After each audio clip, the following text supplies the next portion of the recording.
38선으로 그냥 뜀박질하든 걸어가든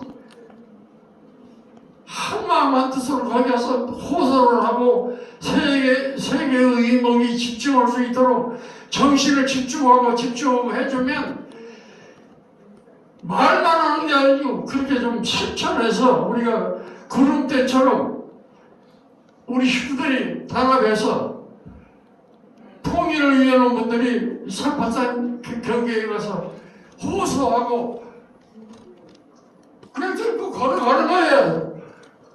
한마음 한뜻을 갖고 가는데 우리가 총바지가 되겠습니까? 총바지가 돼서 통일이 된다면 그것도 저는 불쌍하겠습니다. 하여간 오늘 이 자리에서 모이신 정말 통일을 갈망하고 평화 통일을 갈망하는 동지들이 다 모이셨으니까 한마음 한뜻을 뭉쳐주시기 바랍니다. 긴 말씀은 더 좋은 말씀을 하고 오늘 좋은 교육도 있으니까 거기다 미루고 여러분들 한마음 한뜻을 뭉치자고 하는 것을 재산 강조하면서 말씀 드리겠습니다. 고맙습니다. 네, 감사합니다. 그 통일에 대해서 참 이 분단의 아픔을 눈물로 또 호소를 해주셨습니다. 생사를 넘어서 38선을 넘으셨던 우리 백범 김구 선생의 그런 한과 또 심정을 가지고 참 울먹이시면서 인사 말씀 해주신 우리 김성식 우리 상임 언론님께 여러분 다시 한번 큰 응원과 격려 박수를 부탁드리겠습니다. 예, 감사합니다. 예, 다시 한번 큰 박수 부탁드리겠습니다. 예, 오늘은 그 특별 워크숍의 일정이고 또 시간 관계상 또 국민의례는 좀 생략하게 됨을 큰 마음으로 여러분 양해해 주시기를 부탁을 드리겠습니다. 사회를 맡은 저는 오늘 공동주최 단체인 통일을 주창하는 사람들의 사무총장을 맡고 있습니다. 박종춘입니다. 인사드리겠습니다. 예, 감사합니다. 이번 순서는 오늘 그 행사, 뜻깊은 행사를 공동 주최하게 된 통일을 실천하는 사람들이 어떤 비전으로 출발했고 어떤 길을 걸어왔고 어디로 가고 있는지 함께 시청하는 순서를 갖도록 하겠습니다. 홍보 영상 같이 시청하시겠습니다. 통일을 실천하는 사람들을 이야기하는데 빼놓을 수 없는 가장 중요한 두 가지가 있습니다. 코리안 드림과 시민 주도의 통일 운동입니다.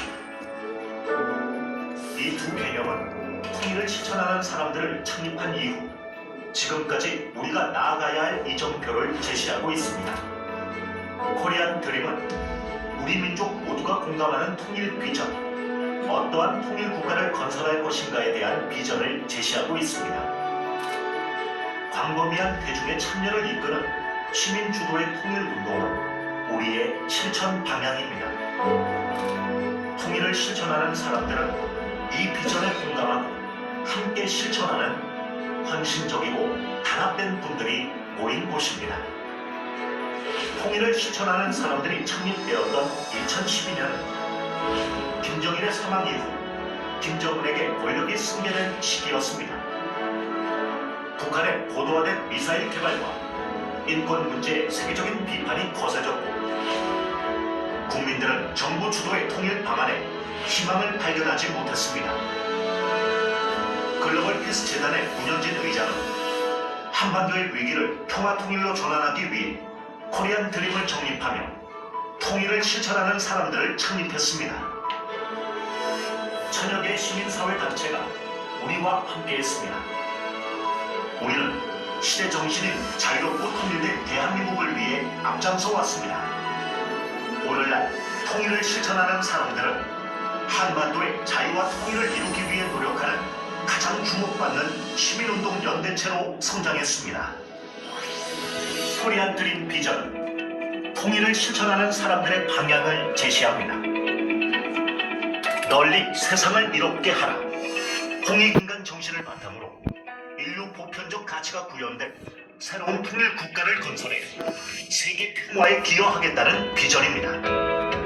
우리는 코리안 드림을 국내는 물론 세계 시민들에게 전파하기 위해 매년 대규모 통일 실천 대회와 국제 포럼을 주최하고 있습니다. 그리고 전국적으로 오피니언 리더 워크숍을 진행하며 한국 사회 전반에 코리안 드림 비전에 동참하는 물결을 일으키고 있습니다. 광범위한 대중의 참여는 시민 주도의 통일 운동의 가장 큰 동력입니다. 우리는 미국, 영국, 일본은 물론 국내 시도별 본부를 설립해 활동하고 있습니다. 그리고 지역사회 곳곳에서 코리안 드림을 확산하며 활발한 실천 운동을 전개하고 있습니다. 북한 이탈 주민과 함께, 뜻을 함께하는 오피니언 리더들과 함께, 해외 한인 사회와 함께 우리들의 삶 속에서 코리안 드림의 비전을 나누고 실천할 수 있는 프로그램을 지속적으로 개발하고 운영하고 있습니다. 대한민국 헌정회, 대한노인회, 대한민국 제향경우회, 한국예술문화단체 총연합회, 1천만 이상가족위원회, 태권도 태권십 영웅단을 비롯 대한민국을 대표하는 다양한 단체들은 우리의 강력한 파트너로 원코리아를 위해 함께 뛰고 있습니다.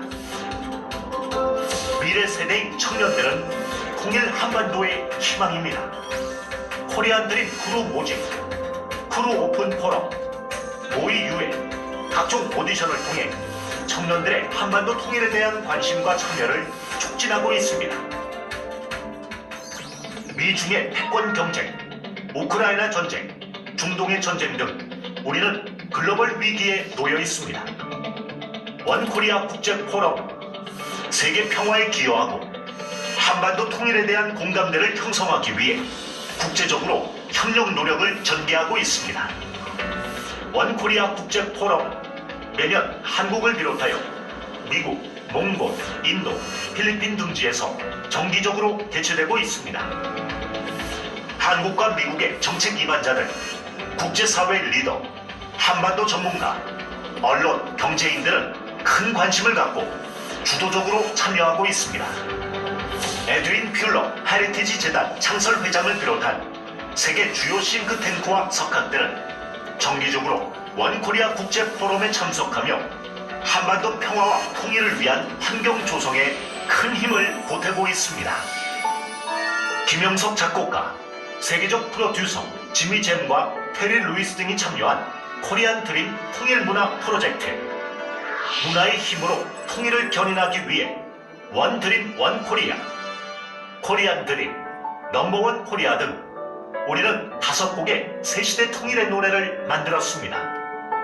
특히 원 드림 원 코리아는 2018년 판문점 남북정상회담 피날레 곡으로 선정되어 평화 통일을 위한 새로운 노래로 자리매김했습니다. 새시대 통일의 노래는 BTS, 엑소, 레드벨벳 등 수많은 K-팝 스타들에 의해 불리어졌고 원K 콘서트의 무대를 통해 세계로 퍼져나갔습니다. 2015년 상암 월드컵 경기장을 시작으로 2017년에는 필리핀 마닐라에서 수많은 대중들이 하나의 마음으로 한반도의 평화 통일을 노래했습니다. 특히 3.1운동 100주년을 기념하기 위해 대한민국 국회에서 열린 원K 콘서트는 남북이 하나 된 나라, 세계 평화를 주도하는 나라, 코리안 드림이 실현된 나라, 선조들이 꿈꾸고 실현하고자 했던 대한민국, 그 정신을 되새기는 축제의 날을 만들었습니다. 1919년 200만여 명이 참여한 3.1운동은 온전한 자주 독립국가를 세우기 위한 한민족이 열망이 분출된 비폭력 저항 운동이었습니다. 우리는 3.1운동의 정신을 이어받아 세계 평화에 기여하는 자유롭고 통일된 대한민국을 건설하기 위한 캠페인을 준비하고 있습니다. 2025년까지 전 세계에서 1000만 명이 참여하는 광복 80주년 2025 코리안 드림 1000만 시민 캠페인이 바로 그것입니다. 이 캠페인을 통해 코리안 드림이 실현된 통일 한반도를 이루고 세계 평화에 기여하는 결정적 국면을 맞이하게 될 것입니다. 우리는 한반도 통일운동 역사에서 누구도 시도하지 않았던 새로운 길을 걷고 있습니다. 한민족 모두가 꿈꿔온 세계 평화에 공헌하는 나라, 자유롭고 평화로운 통일을 한반도에 앞당기는 길, 이 길 위에서 여러분이 함께하고 있습니다. 바로 여러분이 코리안 드림을 알리고 실천하는, 통일을 실천하는 사람들입니다. 통일은 시민의 힘으로, 통일은 우리의 힘으로, 통일을 실천하는 사람들. 예, 감사합니다. 예, 이렇게 또 소신과 또 신념을 가지고 저희가 지금까지 활동을 해 나왔습니다. 이번 순서는 특강의 순서가 되겠습니다. 한반도 통일의 역사적 기회와 코리안 드림이라는 주제로 특강을 최진태 코리안 드림 교육원장님께서 해주시겠습니다. 최진태 우리 원장님은 그 청년기부터 민족 사상과 민족 운동을 깊이 있게 또 연구를 해 나오시면서 실천 운동에도 앞장서 나오셨습니다. 뭐 통일위원을 맡고 계시면서 우리 통일한반도 비전 코리안 드림을 국내뿐만 아니고 국제적으로 확산하는 코리안 드림 교육원장의 직을 맡아서 그동안 수천 명의 지도자들에게 통일한반도 비전 코리안 드림을 전파해 나오셨습니다. 여러분 큰 박수로 환영해 주시면 감사하겠습니다. 때를 만난 사상은 군대보다 강하다는 빅토르 유고의 말처럼 우리 통일한반도의 비전 같이 청해 듣도록 하겠습니다. 다시 한번 큰 박수 부탁드리겠습니다. 대단히 반갑습니다. 참 주말이고 오전인데 이렇게 큰 의로움을 가지고 함께해 주신 여러분께 감사의 말씀을 드립니다. 인사 말씀을 우리 김성식 선생님께서 해주셨는데 저는 굉장히 가슴이 찡했습니다. 제가 굉장히 많은 통일단체라든지 이런 세미나도 참석하고 합니다만 통일을 말하면서 정말 눈물을 흘리는 분을 정말 오래간만에 뵌 것 같습니다. 너무 감사드리고 정말 여러분들에게 제가 강의를 들어야 될 입장인 것 같은데 이렇게 코리안 드림이라고 하는 새로운 비전을 중심으로 한 강의를 여러분께 하게 돼서 진심으로 영광스럽게 생각을 합니다. 원래 한 3시간짜리 정도 강의가 되는데요. 오늘은 좀 압축을 해가지고 1시간보다 짧게 좀 해달라 이렇게 말씀을 주셨습니다. 하여튼 엑기스를 좀 짜서 이렇게 여러분께 말씀을 올리도록 그렇게 하겠습니다. 여러분 아일랜드의 극작가 버나드 쇼라고 하는 셰익스피어 이후에 가장 유명한 노벨 문학상을 탄 사람이 있습니다. 이분이 유명한 것은 다른 그 문학 작품보다도 그의 묘비명에 있습니다. 마지막 그가 자기의 묘비에 명을 썼는데 뭐라고 썼느냐 하면은 우물쭈물하다가 내 이렇게 될 줄 알았다 이렇게 썼습니다. 그러니까 인생이라고 하는 것이 우리가 굉장히 오랜 시간을 살 것 같고 또 나는 죽지 않을 것 같은 착각 속에 살지만은 결국 굉장히 짧은 생애를 통해서 우리는 세상을 떠나게 되는 것이죠. 공자는 인생 50을 지 1000명이라고 그랬습니다. 하늘의 뜻을 안다는 것이죠. 뭐 50쯤 되면 무당기가 발동을 해가지고 무슨 1000명을 듣는 모든 사람이 그렇게 된다는 의미가 아니고 지 1000명이라고 하는 것은 천의 뜻, 하늘의 뜻 보다 더 큰 가치로 삶을 전환해야 된다라고 하는 의미인 것입니다. 여러분 가치로운 삶이 어떤 거겠습니까? 오늘 여기 대부분 오신 분들이 50대를 넘으신 분들인데 지금 남아진 생을 통해서 우리가 어떤 가치로운 삶을 살 것인가라고 누가 묻는다고 한다면 어떻게 대답하겠습니까? 여러분 가치라고 하는 것은 다양하게 결정될 수 있지만은 시대가 결정을 합니다. 예를 들어서 우리가 나라를 잃어버린 일제치하에 있었다라고 한다면 거기서 가장 가치로운 삶을 사는 것은 어떤 삶이겠습니까? 두말할 것도 없는 것이지요. 독립운동을 하는 것입니다. 여러분 일제치하에 극명한 두 사람이 있어요. 나라를 팔아먹은 매국노의 상징이 누굽니까? 네, 우리나라는 다 이완용이. 이완용은 그 당시에 아주 다양한 외국 활동을 했지만 굉장히 명필가였습니다. 근데 작년도에 이 이완용의 필체가 말이죠, 옥션 경매에 나왔어요. 이 양반 글씨가 얼마에 팔렸겠습니까? 30만 원에 낙찰됐습니다. 그런데 여러분, 우리나라의 독립운동가 하면은 1순위로 떠오르는 인물이 안중근 의사입니다. 안중근 의사가 아주 명필이시죠. 근데 그 유목이 얼마에 낙찰되신 줄 아십니까? 작년도에 19억이 넘었습니다. 19억 5천만 원에 낙찰이 됐습니다. 이 산술적인 계산에 의하면 6,500배라는 겁니다. 6,500배. 그런데 안중근 의사는 불과 30세 전후의 나이에 순국을 하셨지요. 이완용은 아주 죽을 때까지 우리나라의 5대 부자 안에 드는 명예와 권력을 누렸던 인물입니다.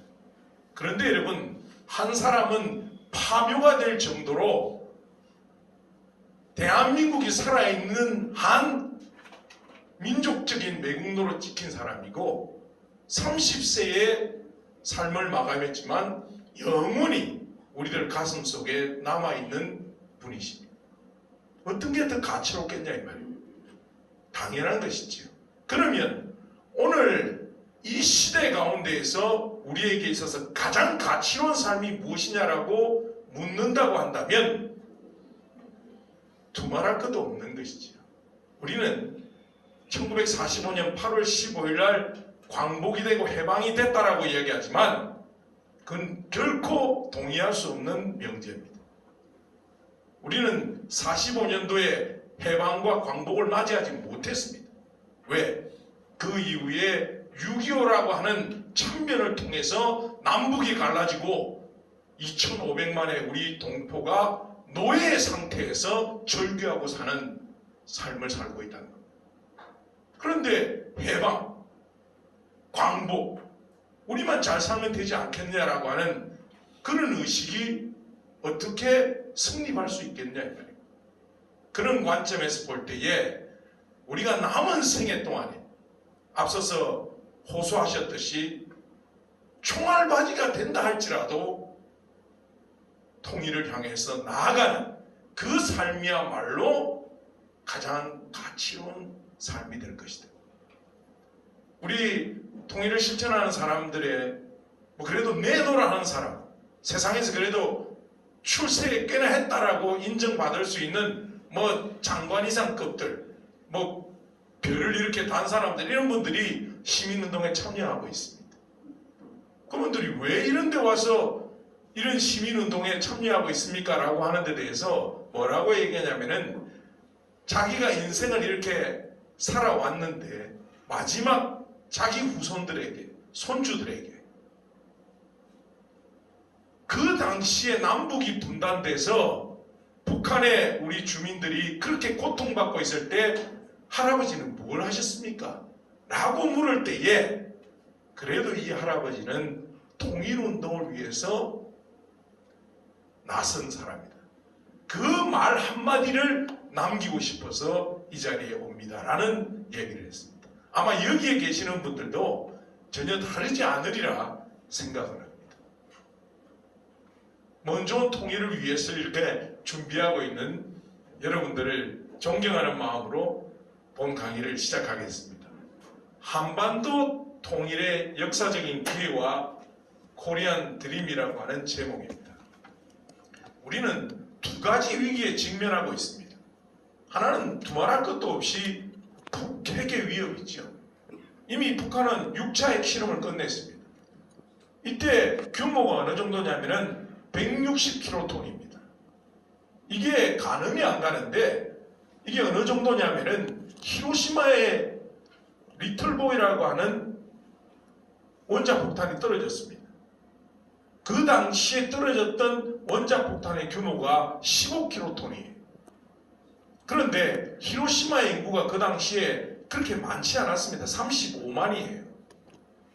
그때 어느 정도 희생자가 나왔냐면은 14만 명이 죽었습니다. 5분의 4가량이 죽었다는 거예요. 그러면 지금 그것보다도 11배가 넘는 규모를 북한이 핵실험을 했는데 이게 서울 한복판에 떨어진다라고 가정하면 더 이상 어떤 추론도 할 필요가 없다. 그래서 어떤 일각에서는 우리가 북극이 핵을 날렸을 때는 핵 보복에 나선다 이런 얘기를 하지만 만약에 그런 일이 가정이 현실됐다라고 생각해 보십시오. 우리나라는 구석기 시대로 돌아갑니다. 더 이상 사람이 살 수 없는 땅이 될 수도 있다는 겁니다. 이런 위기 상황 속에서 우리가 살아가고 있다. 근데 북한은 왜 이리 핵에 올인하고 있느냐는 겁니다. 북한은 여러분 아시다시피 여러 가지 이야기를 할 수 있지만은 오늘은 시간상 그 모든 것을 생략하겠습니다. 북한 정권은 세 가지 특징을 가지고 있죠. 하나는 유물론적 공산주의입니다. 또 하나는 뭡니까? 그렇죠. 세습적 봉건주의를 채택하고 있습니다. 그 다음에 마지막이 뭐냐면은 기독교적 메시아론을 받아들였어요. 이게 세 가지가 짬뽕이 된 겁니다. 김일성은 여러분, 김일성 일가는 아주 유명한 기독교 집안입니다. 김형직과 자기 어머니가 강반석입니다. 강반석. 이름도 반석이에요. 반석은 기독교인들은 다 알지요. 누구 이름인지. 베드로의 이름입니다. 젊을 때 김일성은 교회에서 교사를 했던 전력도 있을 정도로 기독교에 심취했던 사람입니다. 이 세 가지가 짬뽕이 되면서 사이비 신정주의를 낳은 겁니다. 그러니까 북한을 이해하는 데는 어떤 체제적인 이해가 아니라 하나의 사이비 종교 집단화되어 있다는 겁니다. 그래서 유엔 같은 데에서도 북한을 종교 국가로 봅니다. 종교. 하나의 주체사상 교로 보고 있다는 거예요. 1700만의 신도를 가지고 있는 세계 10대 종교국이다. 이렇게 평가를 합니다. 근데 이들은 3대 혈통이라고 하는 백두혈통을 옹이해야 된다. 그래서 주체사상의 마지막은 뭐라고 그랬습니까? 수령 영도령을 넘어가지고 수령 영생론이 나오는 거지. 죽지 않는다는 거예요. 이게 기독교적인 메시아관이거든요.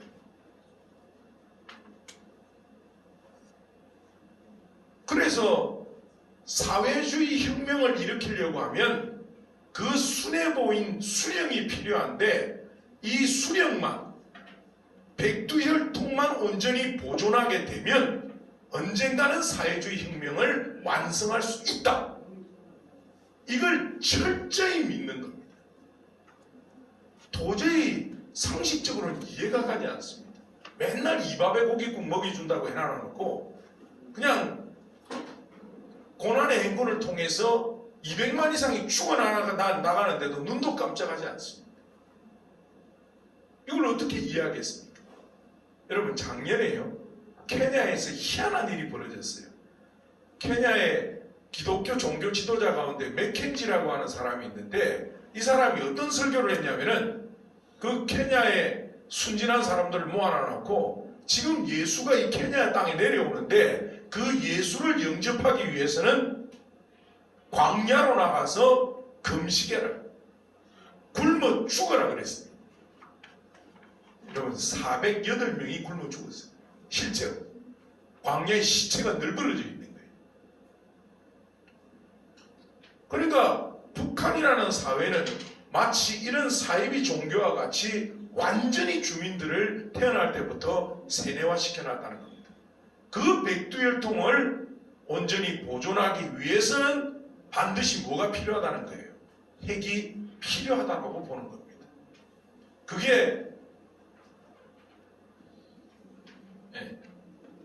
그게 북한이 핵을 보유하고자 하는 제 첫 번째 이유입니다. 그런데 이것으로 말미암아서 오히려 백두혈통을 보존하기 위한 그런 핵이 유엔 안보리에 극심한 제재를 받게 되는 것이죠. 여러 가지 제재가 있습니다만 한 예를 들면 북한이 1년에 쓸 수 있는 기름, 석유의 양을 얼마로 제한했냐면은 50만 배럴로 제한을 했습니다. 그 이해가 50만 배럴이 어느 정도인지를 잘 모르실 겁니다.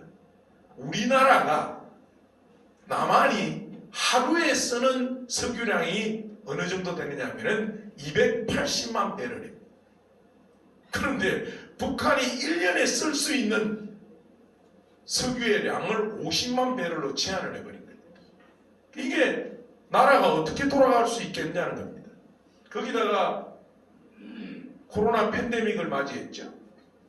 여러분 얘기해보면 아주 경제가 급전직하가 됩니다.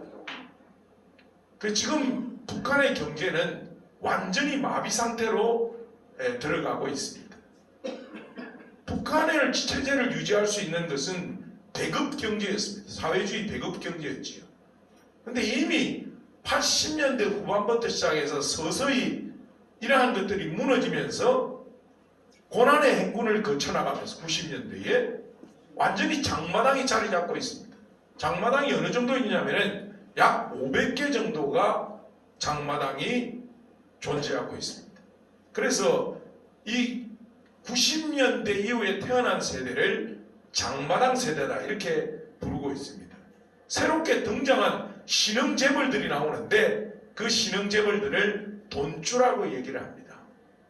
요즘 자료를 봤더니만 심지어는 100억대 돈주도 나왔다는 거예요. 평양의 아파트에 프리미엄이 붙고 있습니다. 그런데 지금 북한 체제에서 가장 위협적인 것은 뭐냐면은 무슨 미국의 군사나 남한의 군사력이 아니고 외부의 정보가 북한으로 들어가고 있다는 겁니다. 그 중에서 북한의 우리나라의 드라마라든지 노래라든지 이런 것들이 급속하게 들어가고 있다. 탈북자들 통계를 해봤더니만 80%가 남한의 드라마를 봤다는 겁니다. 여러분 우리나라 드라마가 어떻습니까? 우리나라 드라마는요 한 번도 안 본 사람은 있지만은 한 번만 본 사람은 없다는 거예요. 그만큼 중독성이 있다는 거예요.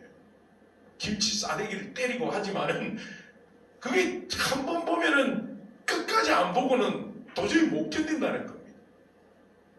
그만큼 북한의 이런 중국의 드라마라든지 아니면 한국의 드라마가 들어가고 있다는 거예요. 최근에 북한에서 희한한 일이 벌어지죠. 조국 통일 3대 헌장탑을 없애버립니다. 김정은이. 이거는 김일성, 김정일, 김정은에 이르는 3대 세습의 유흥이에요. 김정은이 정권을 장악할 수 있었던 이유는 자기 할아버지의 혈통이라고 하는 정통성을 가지고 있었잖아요. 근데 이걸 유언으로 남긴 민족과 통일이라고 하는 과제를 지워버려요. 그 다음에 남한을 어떻게 부릅니까? 철두철미 제1적대국이라. 불멸의 주적이다. 이렇게 부릅니다. 더 이상 통일의 대상이 아니다라고 나오기 시작했습니다. 거기에 하나 주목해야 될 것은 북한이 어떤 법을 통과시켰냐면은 반동사상 문화배격법이라고 하는 그러한 법을 통과를 시켰습니다. 그 다음에 또 하나 평양문화의 보호법이라고 하는. 근데 여기에 보시면은 여러분 주목해야 될 것이 만약에 남한의 어떤 드라마라든지 체제 선전을 할 수 있는 그런 것들을 유포하는 자에게는 노동교화형 또는 사형에 처한다고 그랬습니다. 이 평양문화보호법을 일명 오빠 금지법이다 이런 말을 했습니다. 왜냐하면 남한의 드라마를 워낙 보다 보니까 본인들은 서로를 호칭할 때 어떻게 부릅니까? 당연히 동무라고 부르죠. 왜? 사회주의 혁명을 일으켜야 될 같은 뜻을 가지고 있는 동지다 이 말입니다. 동지 내지 동무라고 하는 이름으로 부릅니다. 그런데 이제는 MZ세대에 와서는 이런 말을 하면 아주 그냥 이건 꼴통 소리를 듣는 거예요. 그래서 오빠, 자기 이런 말들을 공공연히 쓰고 있다는 거예요. 젊은 MZ 세대들이.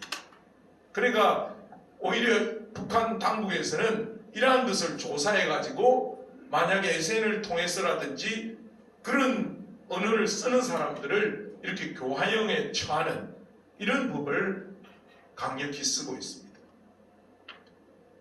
여러분, 북한은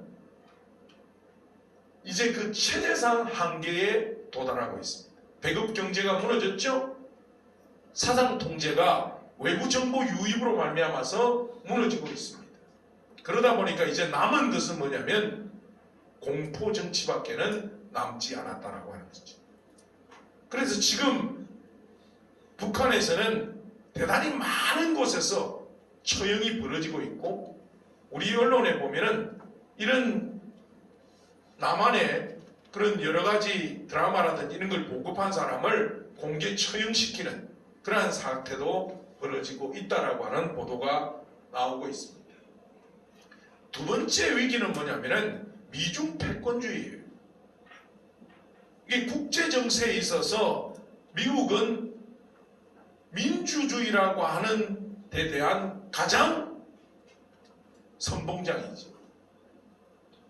근데 여러분, 중국은 아직도 남아있는 공산주의 체제를 가지고 있습니다.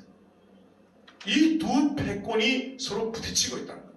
처음에는 경제적으로 누가 세계를 주도할 것이냐라고 하는 문제를 놓고 부딪히다가 점점 가치의 전쟁으로 벌어지고 있습니다.